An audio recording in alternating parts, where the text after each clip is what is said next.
Hello, this is the latest in our series of talks about different famous Sheffield cutlery companies from the Hawley collection at Kelham Island. And this is the story of W.S. Butcher Limited, who made edge tools and razors and had a worldwide reputation.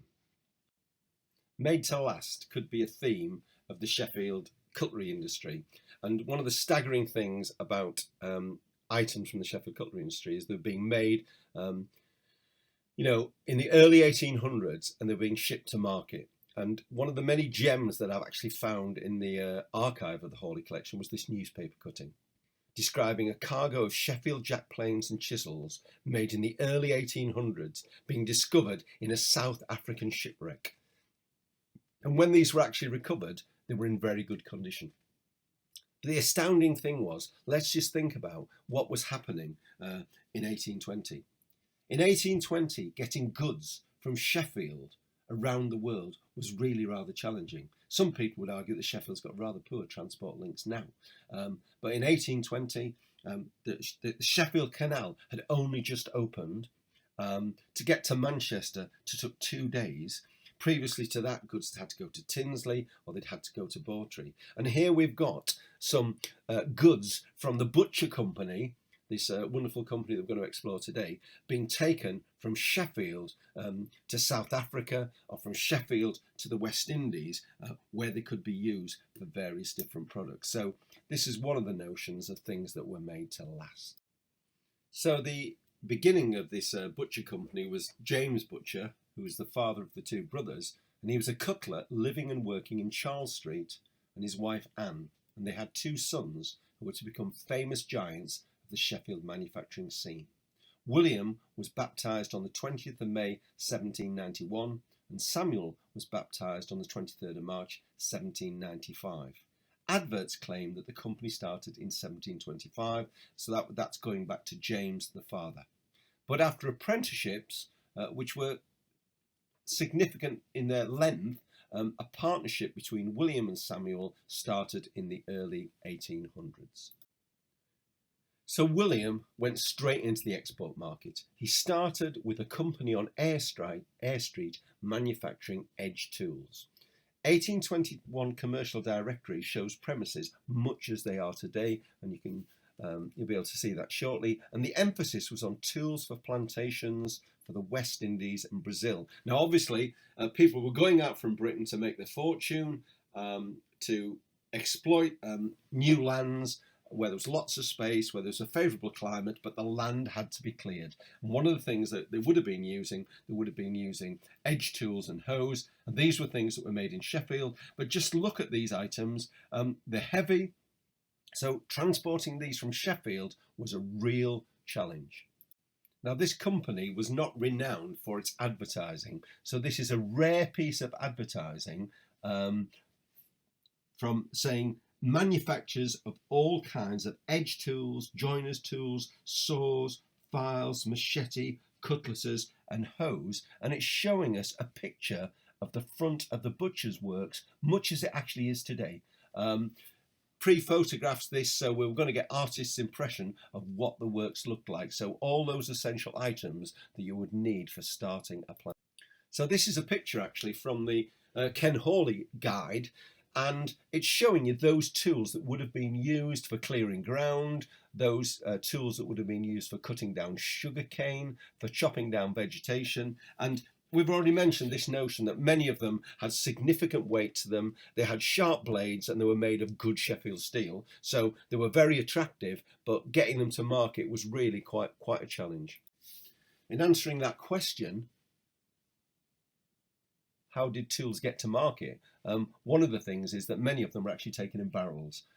Those barrels might have actually been transported by pack horse to Liverpool or to Hull, and then they would have been loaded onto ships. And it talked about those things being wrapped up in brown paper and packed in recycled crates, barrels and boxes. But you can see some chaps there in Sheffield. There's a big saw in the background there, but they're packing up goods ready for that commercial export market.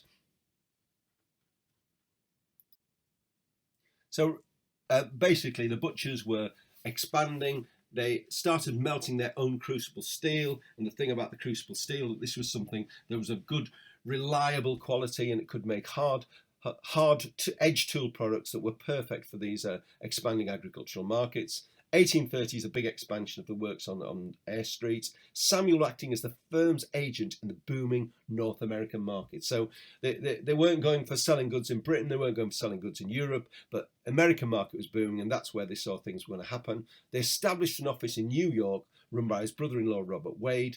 Goods were stamped Wade and Butcher. And an 1830s catalogue advertising hoes, chisels, saws, hammers, and complete tool chests. Now, this is a picture of the blade for a plane, and crucible steel was perfect for making these. This is the first sight that we get, actually, of a logo of anything made by the butchers. So we've got W Butcher on this one. We've got a Maltese cross, and we've got an arrow. One of the challenges of Sheffield companies, there were so many Sheffield companies, coming up with a new logo was something that was quite difficult. But it's interesting. So this is the blade from a large moulding plane, and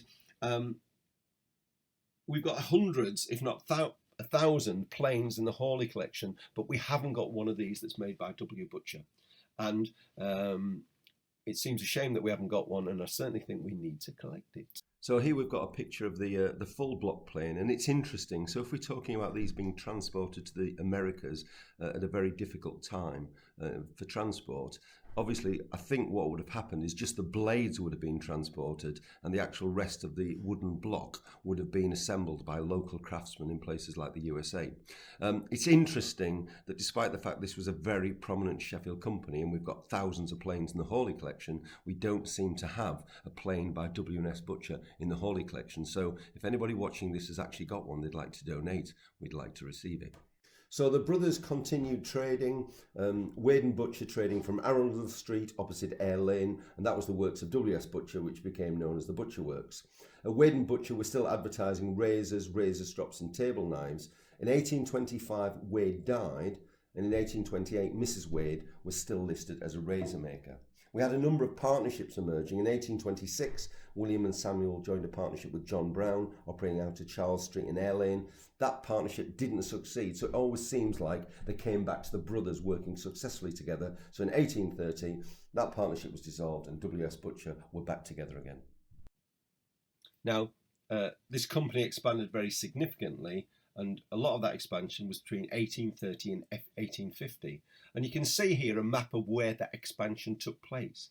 And they invested in a tilting, rolling and forging capacity at the Philadelphia Steelworks.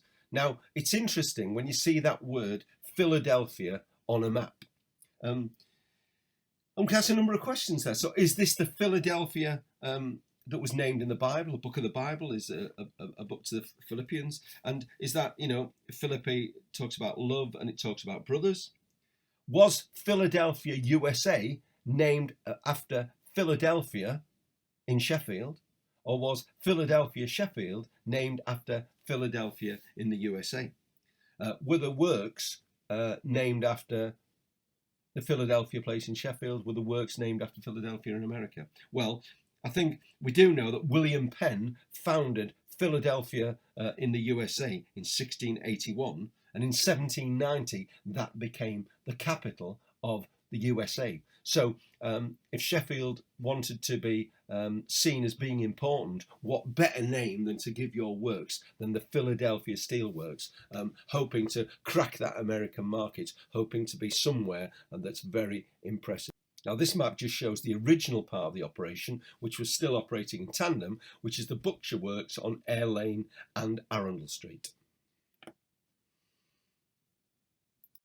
So the American market was clearly important. A number of Sheffield companies looked to the American market. So in 1827, Samuel listed as a merchant in the New York hardware district. He married an American, Rosa Bliss. In 1837, they had an office in Platt Street, New York. In 1842, they had an office in Philadelphia run by Robert Wade. And in 1850, the Boston agency was trading with New Orleans, San Francisco, and Chicago. We've talked about that challenge of getting from Sheffield to Liverpool. Well, what about that whole additional challenge of getting from Sheffield to all these places in America? Again, no railways, no motorised vehicles, so everything was being done by horse and cart, and with all the challenges of the era of the Wild West. But the product that really made their name in the American market was the Wade and Butcher razor, and that was one of the famous go-to products that really made their name in America and became very sought after. Now, another product, of course, that which you needed if you were going out into the Wild West, you needed a Bowie knife, an all-purpose knife that you could use for chopping, for physical defence. So the celebrated American hunting knife, made again by Wade and Butcher for the American market, and certainly that's something very collectible today, but very useful in it. And here we've got another image of a Wade and Butcher Bowie knife, and you can see it's there saying manufactured by W&S Butcher, Sheffield, and often these knives had elaborate etching on them and were engraved, often with American symbols, with sort of eagles and people on horseback. So very impressive Sheffield items that were very, very collectible now and in great demand in America. So in the 1850s here, we've got adverts. Now, one of the things about butchers is they did not produce many adverts. Many Sheffield companies had catalogues that were hundreds of pages in length. The butchers didn't do that. They relied on the quality of their products. But you can see these two slightly contrasting adverts. But W&S Butcher, Sheffield, files, edge tools, joiners tools, saws, razors, cutlery. So perhaps the first mention that we've got of cutlery in the 1850s, and made with best crucible cast steel. Talking about their products being Sheffield. Interesting, Wade and Butcher razors, which are superior to all others. I don't know what the other Sheffield companies would have thought when they saw those adverts. On the right, we've got a slightly more modern advert, but similar mentions. We've got that Maltese cross again, and I say 5 different Sheffield companies actually had the Maltese cross somewhere in their logo. And we've also got this character Alfred Williams, and his trademark was a pen nib with AW written on it, and he was somebody else who would pop up later in the company and would be like a partner, but didn't get a great deal of publicity. So the late 1800s got significant scale of manufacture, 500 workers, but also lots of outworkers. That's people working in small little workshops and feeding things back into the main centre. Often to describe these main centres as factories probably was a little bit too elaborate. Often these centres were lots of what at times would seem like chaotic workshops, but were turning out quality products. They were the leading sundry edge maker in Sheffield, based on the number of hearths that they operated. They had 32 forges in the edge tool department. They made 100 dozen razors a week, 57,600 dilapidary instruments annually. And when I had to look at what they were, a dilapidary instrument is in fact a razor. There was no hard sell. The few adverts or catalogues, they relied on agent, travellers and quality. Along with many other Sheffield companies, W&S Butcher and Wade and Butcher won prizes at the Great Exhibition. This is a wonderful razor that we have in the collection, not made by W&S Butcher, but actually a similar product with a picture of the Crystal Palace placed on it there. And if you were Sheffield and you made quality products, then you wanted to show them off wherever you could, and the Great Exhibition at Crystal Palace was a good place to do it. And there were other numerous exhibitions held around the world, and Sheffield companies won lots of medals.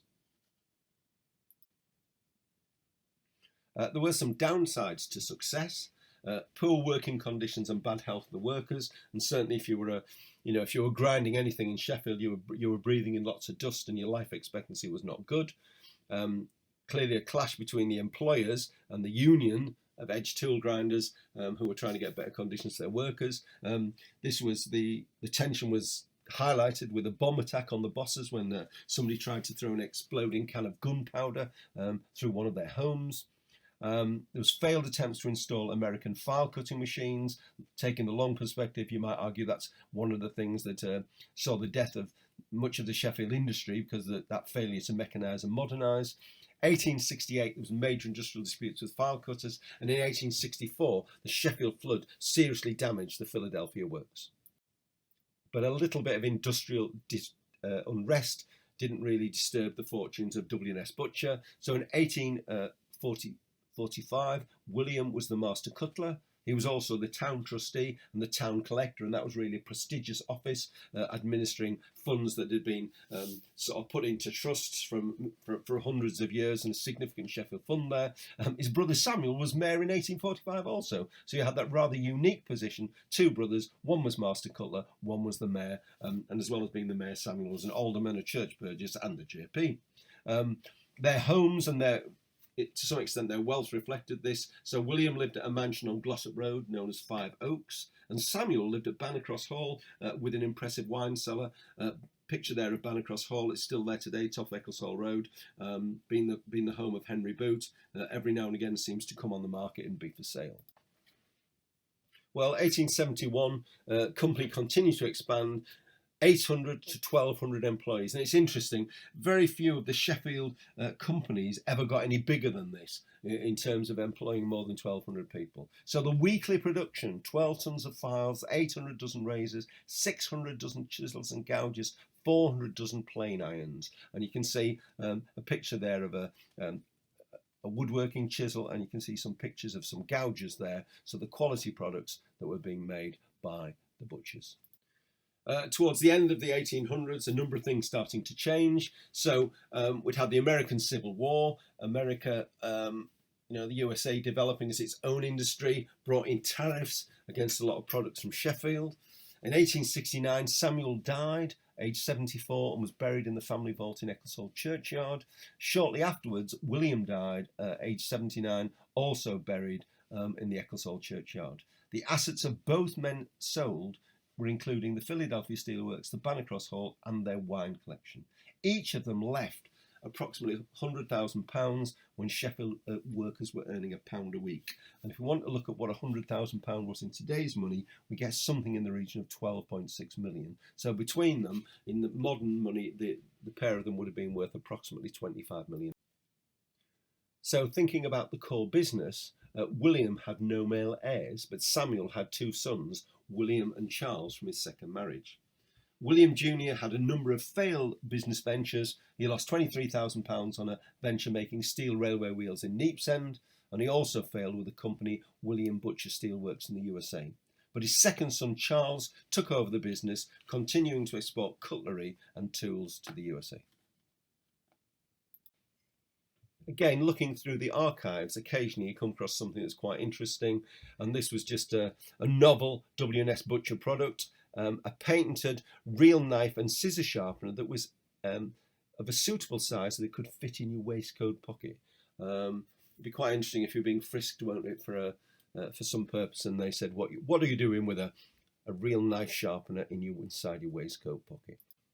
So competition was obviously fierce, particularly in that American market. And so after 1872, they stopped holding stocks in New York and began selling via American agents who were usually German immigrants. One of those German immigrants was Adolf Kaster, and he regularly came to Sheffield to buy up stock. Also, he had an office in Solingen, which is another famous German razor manufacturer. But razors were still being made by hand. Razors had not succumbed to machine production. If you look on the Ken Hawley YouTube channel, you can see a famous Sheffield razor maker, Billy Hukin, actually making razors. And you can see that very intensive hand grinding process. Very fragile advert in this picture, lots of the words that we've seen before. This razor is set ready for use and warranted to shave to perfection. So if you're a chap and you wanted your chin shaving, and you certainly wanted it shaving to perfection. So we've got a sort of number of changes taking place here. We've got fluctuating trade and ownership. So Castor bought up some Sheffield trademarks, causing quite a lot of local resentment. You can understand the sort of Sheffield manufacturers thinking, "What is this foreigners taking over our industry?" His brother Sigmund bought the controlling interest and partnered Charles Leslie Butcher and Alfred Williams. And the interruption of the war caused disruption for many Sheffield companies. Many of the workers went off to fight. Some of the workers actually left these trades to go and work in the bulk steel production, which was actually paying better wages. Alfred Williams in this advert, he was a merchant who started manufacturing cutlery in America to beat the tariffs, and you can see he had his own separate trademark, but it's very much W and Butchers, and also with the addition of Alfred Williams in there. Castor and Williams acquired the Ebro trademark from Joseph Wolstenholme, but legal action by George Wolstenholme put an end to that, and it became a common US import brand of Bowie knives. So despite changes of ownership, the Butcher's name was always in demand because it had always been associated with quality. So Butcher's acquired by another American suitor, the Durham Duplex Razor Company, and they acquired the pioneering safety razor. And you can see many of the attractions of the safety razor over the hand ground razor, in the sense that it could be folded up, not like to cut yourself. It probably required less maintenance. And interesting, you've got an example there, of the blade that would have been put inside that. So we had a company here that had been great and was still trying to compete on the world stage. So the managing director of Durham Duplex, T.C. Sheehan, visited Sheffield after it acquired shares in W&S Butcher. He also registered Wade and Butler as a new company in England. In 1924, Charles Butcher died at Claremont Lodge, leaving £125,950. The factory making the razor holders for the blades was still working in Sheffield, and there are ambitious plans for knife making, and also knives known as the Wade and Butcher Teddy. The first stainless steel hunting knives might have been made in Sheffield, but may have been assembled in the USA. So here we have a picture of the Teddy stainless steel hunting knife, and if you wanted to acquire one of these today, they're quite collectible, and I had a look on eBay, and there's one of these going for £650. But unfortunately, we had this gradual decline taking place. Durham Duplex were in competition for the world razor market, and they came up against stiff competition, and that stiff competition was Gillette. And if we went out in the street now and said to people, can you name a razor brand, they'd probably all say we can name Gillette, but we can't name Durham Duplex. The Arundel Street Air Lane Works was old-fashioned and it was out of date. In 1946, Alfred Williams died, so the company was starting to wind down. It's interesting, just the picture there. The picture there is actually a rare example, possibly the only example in the UK, of a W&S Butcher catalogue. And that catalogue has actually come from Durham Duplex, who it's something that they've got in their archive. So it's sort of a very rare document indeed. And I've said before, they didn't go in a lot for advertising. The name was changed to BD Properties. The factory buildings were now worth more than the cutlery assets. The trademark of Wade and Butcher and W&S Butcher Limited remained with Durham Duplex, whose factory now, the Durham Duplex factory, was actually on Peter Street. Now, in many cases, this sort of decline of Sheffield companies is the end of the story, but actually the story of the Butchers actually goes on a little bit further. So in 1980, to let signs went on the factory, who were then occupied by a few small businesses. In 2000, that building was vacant, and the council chose 72 Arundel Street, the Butcher Works, as a showpiece of restoration. Often we hear that heritage buildings in Sheffield have all disappeared and the council have done a terrible job. Well, this was a good example of actually partnership between the council, property developers, and I'm sure they got some grants for that. Excavations by Wessex Archaeology found significant remains of the old cutlers and ironworking site there, and a £3 million grant transformed the old factory into new offices, shops and apartments, and it now houses Freeman College, part of the Ruskin Mill Group. And here we have a picture of the Butcher Works, nicely illuminated in all its glory. So you've got the college there, you've got quite a bit of residential accommodation, and if you want to buy a flat in that accommodation, it'll cost you £120,000 for a one-bedroom flat. And it's great to report that Durham Duplex, not the brand we started off with, but the owner of the WS Butcher and the Wade and Butcher brand, is still alive and well and making high precision blades in the city. In the original talk when we did this, Charles Turner, the managing director of Durham Duplex, was there. And one of the questions I asked him was, how many items did they have in their product range? And I was rather staggered to hear that they had 16,000 items in their product range. And of course, one of the things is that a razor blade is quite famous for its original purpose, but in many cases people would have used razor blades to cut other items because it was the handy sharp blade that was around. And one of the smart things that Durham Duplex had done is they'd recognised that their cutting blades had other uses other than for razors, and so they've diversified into a whole wide range of other cutting blades and cutting products, many of them for specialist aspects. Just like to give a plug to the project that this talk's actually grown out of, and this is in fact the Name on a Knife Blade project. And one of the huge successes of this project has been our digital knife archive, which you can visit at www.hawleysheffieldknives.com to see if your family name or one of your family names might be on a Sheffield knife blade. We've had getting on now for 100,000 people have actually been on this digital archive, with probably 120,000 visits to explore whether their name is on a Sheffield knife blade. We haven't completed the project in the sense that we still have some knives where we've got no history, and we've got some history where we've got no knives, but we have catalogued 2,700 Sheffield knives by over 1,600 makers. So if you want to visit the database, please visit www.hawleysheffieldknives.com.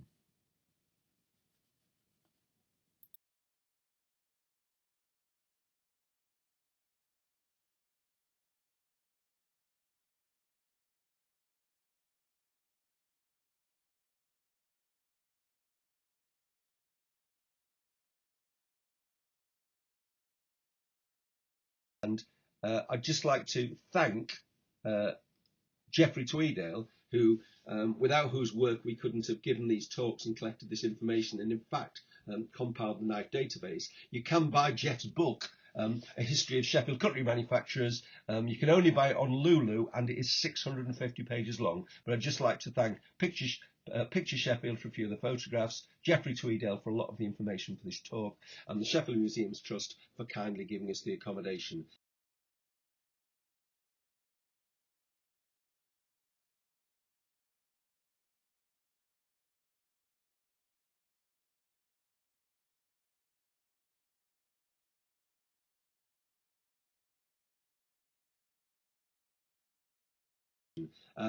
If you'd like to hear other talks in this series, please feel free to visit the Ken Hawley YouTube channel, and you'll find other talks. And we are giving extra talks.